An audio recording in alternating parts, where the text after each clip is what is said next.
Hello, everybody. It is Friday, the 11th of October, 2024. It's been quite a week in technology, especially for AI and Google. Earlier in the week, two men, including Geoffrey Hinton, the so-called godfather of AI, won the Nobel Prize for Physics for their work in foundational AI.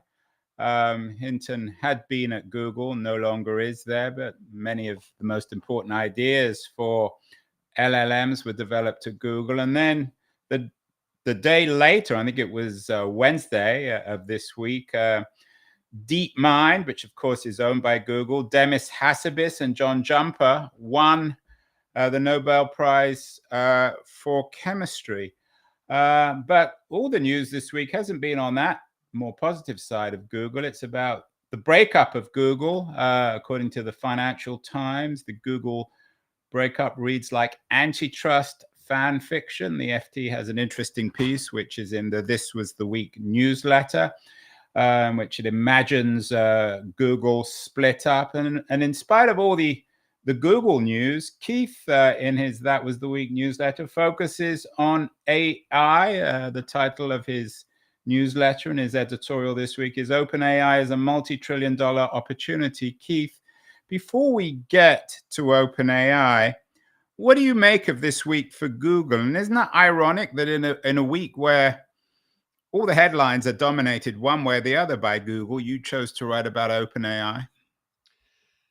Yeah, well, I think OpenAI is more about the future, and Google is about the present. And Whoa. and that doesn't mean it won't also be about the I thought future. you were going to say about the past, Keith. Then you would. Well, it certainly is both, and it may be the future. That's still an open question based on what happens.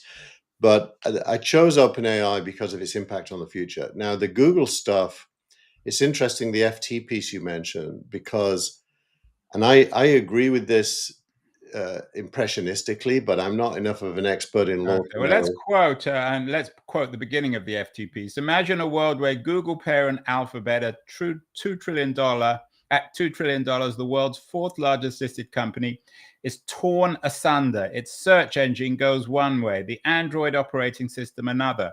Web browser, Chrome, advertising businesses all set free in the name of fostering competition.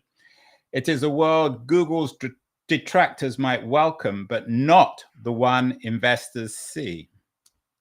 Yeah. Now, if you imagine the conversations we've had about the Americanization of tech with companies like Palantir and Anduril doing military stuff, and the discussion we've had about the nation state, you would think the American nation state, if it was self-aware, would want a strong Google. But apparently not. Apparently, the American nation state. Well, what does that mean, Keith? Self-aware? You sound almost Hegelian. Well, if it had a sense of its own history, vulnerabilities, strategic interests, if that was the nature of the American government, it probably wouldn't want to break up Google. It probably would see Google as a global asset in a world market, but it doesn't. Some ideological overlay is driving them to want to break Google up because it's too good. And I think reading the FT piece, it seems very likely that will not happen, that the DOJ's wishes are unlikely to be realized. But they are driven by a kind of zealotry, which is somewhat anti-American, if you think about it. Well, now you're beginning to sound like you know who about Make America Great Again, and anyone who criticizes anything in America is anti-American. I mean, there is a legitimate argument for it, at least maybe not breaking Google up, but certainly some antitrust case. Or do you reject that entirely on the Google front? I think even when you look at it through the framing of competition, Google is a weakening giant, not a kind of a monopolistic giant. Its search business is being ripped apart by Amazon and TikTok and Facebook in terms of advertising. The actual search business is being ripped apart by AI. It is struggling to build its own AI to even have a chance of competing in the next phase of technology. Well, that might be a little bit of an exaggeration. One of the pieces that I encourage you to put in, you chose not to, was a very interesting Wall Street Journal piece on Google's new notebook LM AI, which in my mind is just as good as anything that OpenAI has. Yeah, I didn't choose not to. No, I'm teasing you. I know you got a lot of material, and it's a stacked newsletter this week, a really good one, full of both interesting essays of the week and news of the week. But it's still, I thought that Wall Street Journal piece on Notebook LM was interesting, and as I said, I'm really impressed with Notebook LM. Yeah, well, if you remember, a couple of weeks ago, we actually played one for people, and we've talked about it before. So the Wall Street Journal piece is mainly noteworthy because it's the Wall Street Journal, which means that it's getting into the public awareness that this thing exists. I put and it's more than that, though, Keith. I think because Notebook LM is easy to use, and one of the things that I think why the Wall Street Journal is probably the best newspaper for technology is it's a very good interface for learning about cutting edge technology, which is accessible for ordinary consumers. I'm not as techie as you, and I can use Notebook LM. Yeah, last week, actually, I gave it our show after we'd recorded the show, and it did its own version of the show plus crib notes. And to be honest, it's good enough for me to consider using. You're going to replace me, Keith? I'm not going to replace you, although I do suspect that I didn't put it in the newsletter, but HeyGen, HeyGen, this week made it possible to record yourself and create your own avatar, and then you can give your avatar a script, and it will look as if it's you speaking. Yeah, so, this week, my wife, who, as you know, is a very senior person at Google, was at one of her senior meetings. And she told me that she was blown away by new technology. She wouldn't tell me what it was, but I'm guessing it has something to do with Notebook LM. So they've got a lot of stuff in the pipeline. In other words, I mean, to go back to what we were saying earlier, I don't buy your idea that Google is somehow an also-ran in the AI race, which is what you seem to suggest. Well, let me just correct you one notch. I think Google's old products and revenue streams are threatened. I will not at all write Google off from being a major player in AI. It can certainly happen. However, it comes with some challenges. Google have to replace revenue streams, whereas OpenAI just has to build new ones. And therein lies the rub. Google has 300 billion, if you can believe it, annually to replace if search ends up being pushed down. And OpenAI has, a very good opportunity to make that kind of money. And so it's not going to be a one-way street. There's going to be and that sort of cannibalization, as and we've talked about this before, as the innovator's dilemma. But sometimes it's good. I wonder, in retrospect, I mean, maybe we can do a whole show on this. In retrospect, whether the DOJ's actions against Google in the long run might actually be seen for good for Google, because it forces them to address some of these issues. But anyway, let's get to the core of your editorial. It's not about Google, it's about OpenAI. The title, Keith, is OpenAI is a multi-trillion-dollar opportunity. Well, I might respond to that. Well, you don't even need Keith Teare to tell us that. Everybody knows that. So what? Well, actually, you would think everybody would know that, but the essays that I published this week all dispute it. Well, some do. Some actually think it's perhaps more than a multi-trillion-dollar opportunity. I didn't read anyone saying that apart from me, but well, your editorial is you're optimistic, and I'm quoting you. It said it talks about OpenAI in the late 20s adding 141 billion to the cash flow, being enormously profitable. And then I'm quoting you: what would have to occur for OpenAI to be this big? It's not that much beyond its projections, and those projections could either be too low or too high, and you have their bold revenue forecast. So but they're not unrealistic. You've talked about that. I mean, so what? Well, firstly, the world doesn't really have more than a couple of multi-trillion-dollar companies right now. I think it has Google, Apple, Nvidia, and Microsoft. and Microsoft, and most of them are 1 point something. It's very likely that OpenAI will benefit from the fact that it's bringing. Last week we talked about AI seeping into all the cracks in society, as in like a virus, and that's already beginning to happen. If you look at some of the job consequences that I discussed this week in this week's newsletter, so the total addressable market for OpenAI is the GDP of the world. Yeah, but that's Keith Tier talk. I mean, so what? It's you could have said the same about Google in the internet age, since the internet was taking everything over. Not really, because Google was search advertising. OpenAI is functional. Reid Hoffman's piece about super agency kind of gets into that, but it's functional as in it's going to do things and get paid for doing them, just like humans do. And that is a very, very large opportunity set, which I think is underestimated. I think those projections of 100 billion by 2029 are going to end up being wrong on the low side. So one of the pieces that you cite is Eric Newcomb's The Bear Case for OpenAI at $157 billion. What's Newcomb's argument, and why perhaps don't you agree with him? Well, sadly, Newcomb is a paid Substack, and I don't pay for it, so I only put You haven't read it? I only put the top in, and the top is the bear case. The top is the bull case. This says the bear case, so I don't know what his bear case is, but he does a very good job of articulating the bull case, which is why I put it in. And I would say to newcomer, it's foolish for you to be paywalled because no one actually knows what you think. Well, you could pay for it. And then you get his name right. It's Eric Newcomb, not Newcomer. The thing's called Newcomer. Yeah, without the B. Oh, I'm wrong. It's his name is Eric Newcomer, so he's a comer rather than a cum. So what's his argument? What's the okay? So we got the bear case. What's the bull case? The bull case is the one we've been making week after week. You've been making. I haven't been making it.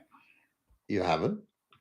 Well, I'm not making the case that it's multi-trillion, that there's something inevitable about it becoming a multi-trillion-dollar company. It may be an opportunity, but there's no guarantee that it's going to win.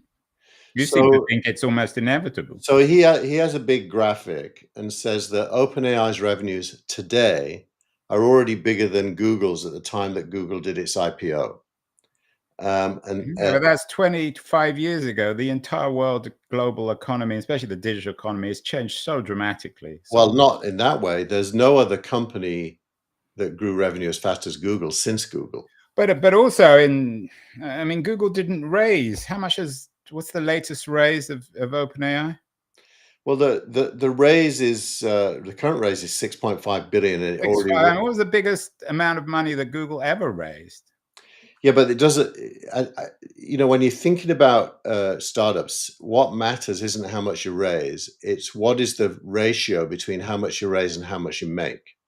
So okay, well, I take that, but I don't know if you have the numbers, but I would bet a great deal of money, Google maybe raised not $1 trillion, that ratio between Google and OpenAI benefits Google. Google only raised 25 million prior to its IPO, and OpenAI has already raised more than 20 billion.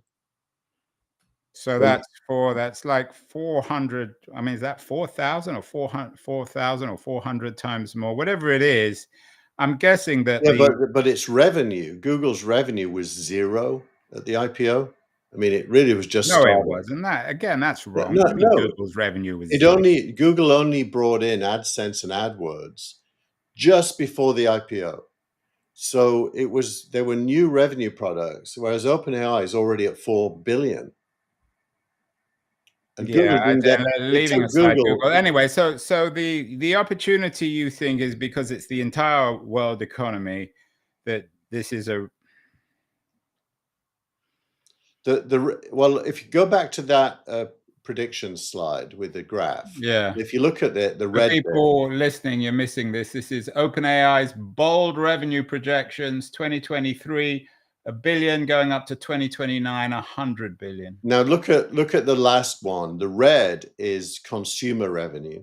That's ChatGPT and then Yeah. APIs and other The products. blue is APIs, which is business to business, and then they've got something called other products in green, which we don't know what that is. Exactly. This is a Keith Tier slide, which is just. No, there'll be a spreadsheet underlying. I'm not saying you made the slide, but this is so speculative, Keith. They talk about other products, they don't even have any. And this is other products for $25 billion.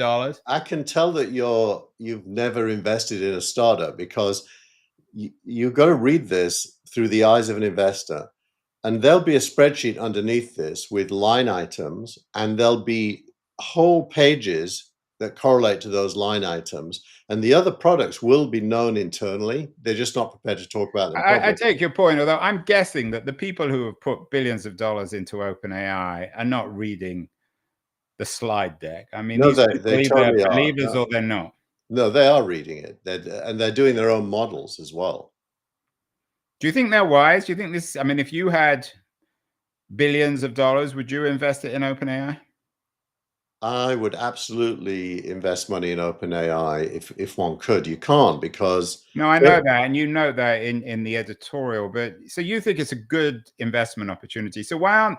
Is it the VC? Most of the VCs just don't have the kind of cash to put in. Minimum check was 250 million, and most funds are smaller than that. But Khosla put money in, didn't he? Yeah, but Khosla has several billion in funds. So you're bullish. I mean, and I've talked to you about this before. And again, another piece that was in the FT this week, which you didn't put in the newsletter, but I thought was interesting. OpenAI pursues public benefit structure to fend off hostile takeovers. I wonder whether one of the weaknesses of OpenAI, there's still a lot of questions and uncertainties about its corporate structure and governance. Yeah. It is in the newsletter, by the way, Andrew, that one. Oh, it is that one? I thought it was a good one. It's in the news section. Now, well, a public benefit corporation means a for-profit that has goals above and beyond profit. So it's actually moving from a not-for-profit to a for-profit, but with public benefit as one of its goals, which means that it can't be accused of undermining shareholder value. If it chooses to do something that's good for the public but bad for the shareholders, it will be allowed to do that, free of any lawsuits. So I wonder, I mean, I take your point that the sky's the limit for OpenAI because the future is the sky, but then they're also competing against everyone else. They're obviously competing against Google. They're competing. It seems as if their relationship with Microsoft is increasingly competitive. So they have to beat the Microsofts and Googles and Facebooks of Amazon and Amazons of the world, don't they? Well, the way I think of it, starting with Google, the main impact of Google's Gemini is on people who use Google products, like spreadsheets and documents and such. The main impact, Microsoft doesn't have a competing product. They literally use OpenAI inside. Amazon really doesn't have a competing product. Facebook does, doesn't it? Facebook does have a competing product, but it's made it open source and free. So Facebook is betting on glasses and social media as being the right place to put AI into. OpenAI is putting it into everything. It's totally into everything, including Google Docs. You can put OpenAI in Google Docs as well. So the canvas that OpenAI is addressing is the world. Google's addressing Google users. Microsoft is using OpenAI for Microsoft users, and you know, everyone else like Claude from Anthropic is really good, but very much second. But what happens if, I don't know what the antitrust people would do on this, but if Amazon, for example, bought, and I think they're a major investor in Anthropic, if Anthropic gets snapped up by one of OpenAI's competitors? Well, bigger competitors, and yeah, Amazon and Apple. I mean, Google wouldn't be allowed to buy it. Even in Microsoft, I guess that probably wouldn't work either. I think that's more about the DOJ or the FTC than it is about actual competitive issues. I think the foundation layer of AI, there are sufficient players that one of them being acquired shouldn't actually impact competition at all. I mean, it will What favor. about the human? I mean, I take your point. I mean, you can argue it either way, in the sense that it's open AI is everything, so it should be valued as everything.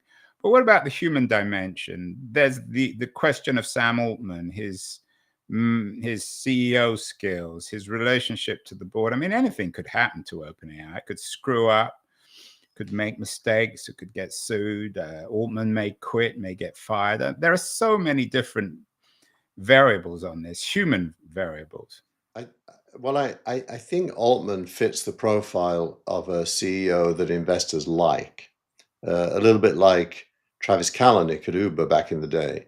Right, who didn't last, of course. Well, he lasted long enough for it to be a multi-billion-dollar company. And in other words, at this stage of a And not a company, multi-trillion-dollar company. I think it might get there, but at this stage of a company, you need a kind of a fighter who doesn't listen. The more you listen, the less likely you'll succeed. And we haven't even mentioned your friend Elon Musk, who's no great fan of OpenAI and who's also building competitive companies and products. Yeah, I think last night they showed off the Cyber Cab and the latest incarnation of their robot, their humanoid robot Optimus, and they were actually both very, very good. And Grok, which is his AI platform, is also very good, by the way. I use it now for image generation before anything else. So anyway, well, you and I have talked about this many times before, and we will talk about it many times in the future. Keith believes that OpenAI is a multi-trillion-dollar opportunity. Don't be precautionary. All in on OpenAI. I'm not enough, as he's noted, of an investment expert to make a call on that, although I would urge a degree of caution because there is the human element, and who knows what will happen in the future. Anyway, we'll come back to that. Lots more this week. Very interesting piece by Charles Duhigg, the New York Times writer in the New Yorker, on Silicon Valley as the new lobbying monster. And the heart of that monster is somebody called Chris Lahane, very close friend of my wife. Tell us about Lahane and this piece. I know you were quite impressed. Some people might see it as a bit of a hit job on Lahane, but he's presented as this Machiavellian figure in Silicon Valley. Yeah, I mean, this article is really good for capturing the moment of Silicon Valley becoming sufficiently influential in Washington, D.C., that it can alter the course of legislation. And Chris Lahane, especially in the case of Airbnb, it's documented quite well how his role in getting politicians to understand the underlying power of tech has succeeded. And at the end, the article makes the point that Airbnb has more voters in its orbit than most politicians. And given that most elections, you can swing an election with as few as 50,000 votes one way or the other, you know, technology lobbyists are super powerful, probably more powerful than any other prior lobbyists, because most lobbyists don't have access to large numbers of people who they influence.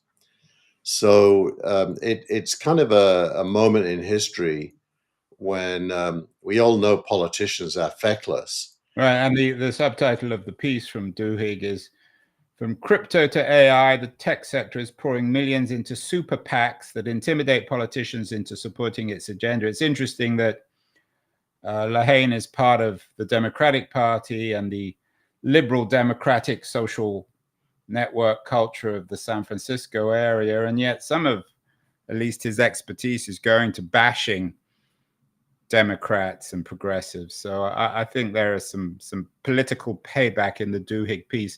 One thing that I think is really important, Lehane was the head of government affairs at Airbnb, did a great job there. Now he is the right-hand man of a certain Coinbase. Sam Altman. So I think And the Lehane legend now, I mean, he's got the top job anywhere. He is explaining to Sam Altman how to present OpenAI to the world, and particularly to Washington, D.C. Correct.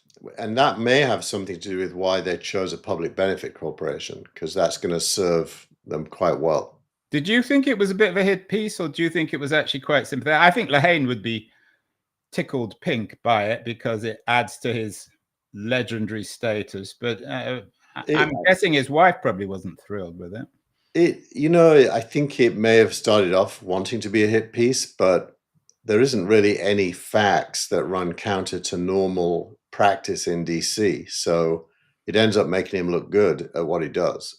Yeah, and what Lehane does is he takes the Silicon Valley message and he makes it compelling in Washington, D.C. And it perhaps comes back to your observations on Google. Maybe Google should be hiring Lehane, Keith, in terms of their arguments against antitrust. I think Google do have their own versions, but Well, there's only one version of Chris Lehane. He's a legend. Yeah, but Google does have a government affairs team. It has a woman who I'm not allowed to comment on publicly, but I'm not convinced that they've got Chris Lehane anyway.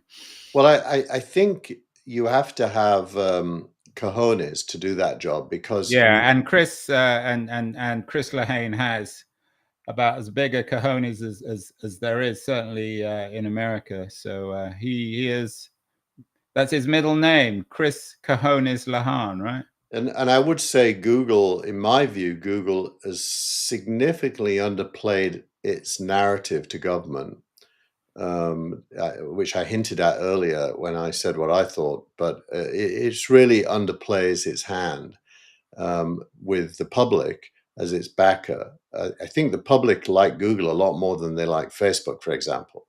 Or even OpenAI, which is still a bit of a mystery. Yeah. Anyway, well, Keith Tier suggests to Google they hire Chris Lehane. He may not be available. Another really interesting piece this week is by another Silicon Valley heavyweight, intellectually and otherwise. Reid Hoffman has a new piece in LinkedIn, his own company. So he's publishing on his own platform, rather like Elon Musk putting on X, about something he calls super agency. What is super agency, Keith? Super agency is when humans leveraging AI extend their capabilities beyond what an individual human can do. And so it's really about the agency of human beings expressed through the use of AI. And of course, nobody knows the AI world, particularly the investment in AI world, as well as Reid Hoffman. He had his own AI startup. I think he's an investor probably in everything, including OpenAI. I think he was involved from the beginning at OpenAI, wasn't he? Yeah, I think so. So is Hoffman suggesting that AI might undermine our agency, our control of our own lives? No, the opposite. He's contesting that and saying that you can't really separate AI from humanity, because it's built to serve humanity, and it will extend humanity's abilities to even to the point of solving problems humans can't. But it only can do that because humans, are behind it and creating it, and programming it. So he's really saying that just as the wheel took humans from only being able to travel short distances to much larger, AI is the same. I wonder if Reid Hoffman is a very prominent backer and investor in the Harris campaign. I wonder if Harris is indeed elected, whether just as Musk has volunteered his services to Trump, that Hoffman might get involved on the AI front, because Harris is still struggling for a real message. I wonder why, and why she hasn't really picked up on AI. Yeah, well, there's a this week's video of the week speaks to that. It's the video of the week is an admission by Democrats that they messed up with Elon Musk by not inviting him to the electronic vehicle summit at the White House, which, when you think about it, is just bizarre that they wouldn't invite him, given the Well, model. also just by not inviting someone shouldn't mean that. I mean, unless they're Well, so thin-skinned that. Well, what that video acknowledges is that it pissed him off enough that he joined. He jumped the fence into the Trump campaign aggressively, and he's That's the now. extra. That's your post of the week. So we'll come to that in a Oh, is second. that the post of the week? Sorry, I Yeah. thought it was So, the video of the week. but yeah, I wouldn't be surprised if Hoffman becomes more involved. Although, as we noted, Super Agency sounds like a Reid Hoffman kind of book, a best-selling book. So maybe we'll see that you will see that in your local airport, a book by Reid Hoffman called Super Agency, suggesting that technology is going to make us all super agents. Speaking of super agents, startup of the week, Keith.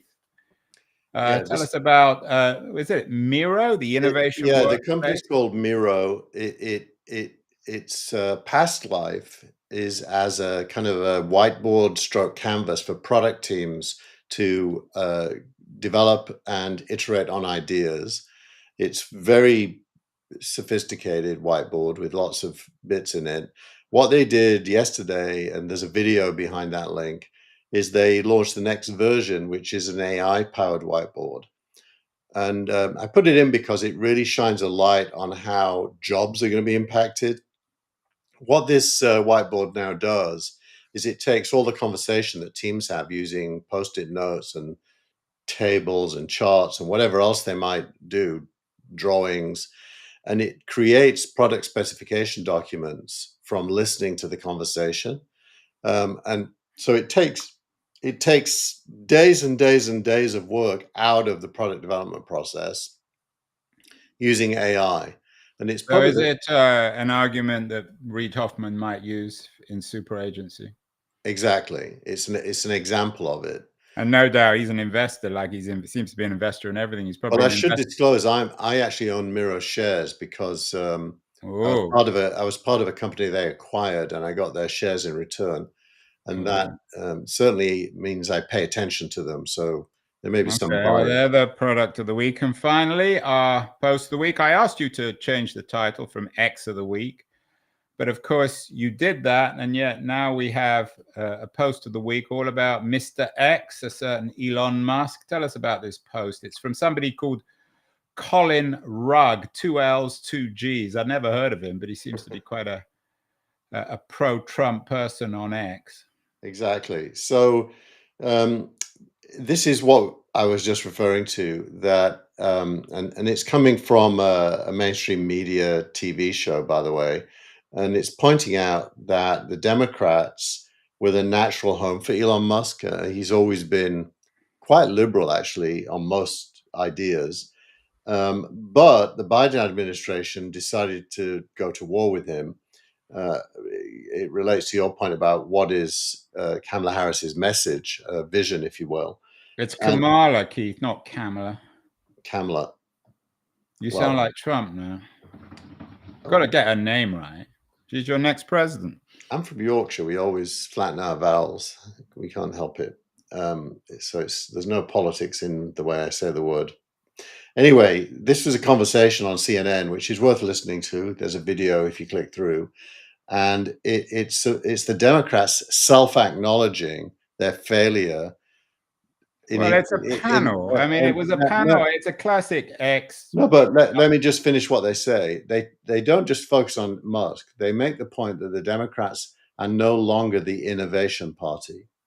That they look at tech as a threat, not as an opportunity. And the Musk thing is just used as an example. I think there's a lot of truth in that. I think the Democrats are kind of becoming dinosaurs when it comes to tech. Well, I think the Democrats are very conservative. So I think what they're trying to keep is America as it is, and Trump seems to think that everything America is needs to be changed. And Trump, of course, is increasingly bullish on crypto. There was an interesting piece this week on some of his commitment to crypto, which sounds a bit dodgy. I mean, this Colin Rugg guy, though, one of his other posts is a picture of Elon Musk jumping behind Trump. He calls it a photo for the history books. Should we trust a guy like Rugg? I mean, I can't comment on this particular piece, but well, I don't this think narrative that somehow the Democrats conspired to exclude Musk, so he had to go to Trump, which sounds nonsense to me. Yeah, I don't think you have to trust him because he's not really stating an opinion. He's more like playing the role of a reporter. I don't think there's any opinions. I'm getting the sense, Keith, that you are tiptoeing into the Trump camp. You said No, that, no, never. hold on, let me finish. You said that the thing that you care most about is technology and innovation. You suggested that the Democrats are against technology and innovation. They're the anti-American party for their encouragement to break Google up. You're a big fan of Musk. Why won't you vote for Trump? Trump doesn't represent a positive future at all. Trump is a street fighter focused on himself, and there's no vision he holds that he won't drop the next day if it doesn't suit him. What the world needs is true visionary leadership able to execute human progress. And is there anyone standing in November in any election in America that represents that, in your view? I don't think anyone has of the two main parties has a clear narrative that you would recognize that in either one of them, which is sad, right? It means, I mean, as a sociologist, I almost conclude that America's self-confidence has gone and is not expressed in the narratives of either main party. So they've both internalized a kind of a doom point of view, which is inappropriate for a time when technology could open up opportunities like never before. Maybe I know that Lehane is very well connected in the Democratic Party. Maybe Lehane should quit Sam Altman and go and work for Harris. I'm sure he could if he wanted. I wonder what Lehane would do with Harris, what he would tell her to say and not say. Because at the moment, doesn't seem to be saying a great deal. It's still hard to pin her down on anything. Yeah, I mean, I was on the Gilmore Gang last week, and the question was asked, why is the election so close? And it was implied that there's a lot of racism and sexism against Harris. And I said I didn't think that was the case, although there's always racism and sexism, so it's going to be some of the case.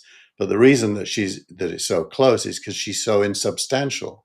Yeah, I'd rather her be more female and black and maybe more of a Stacey Abrams. But that's another. We'll have to do, Keith. We've got what, 3 weeks till the election? Correct, a bit more, but just about. My own view is it's not a particularly consequential election. It doesn't really make any difference who wins, but maybe I'm wrong on that one. It's been an interesting week, Keith. A fascinating week. Lots of things happening. And then next week, we're going to talk your friend Elon Musk, right? He made a lot of announcements last night. So, yeah, we can pick those up next week. Have a good week, Keith. Don't do anything stupid. And we will see you next week to talk more technology, more OpenAI, Google, Elon Musk, and everything else. See you next week. Thanks so much.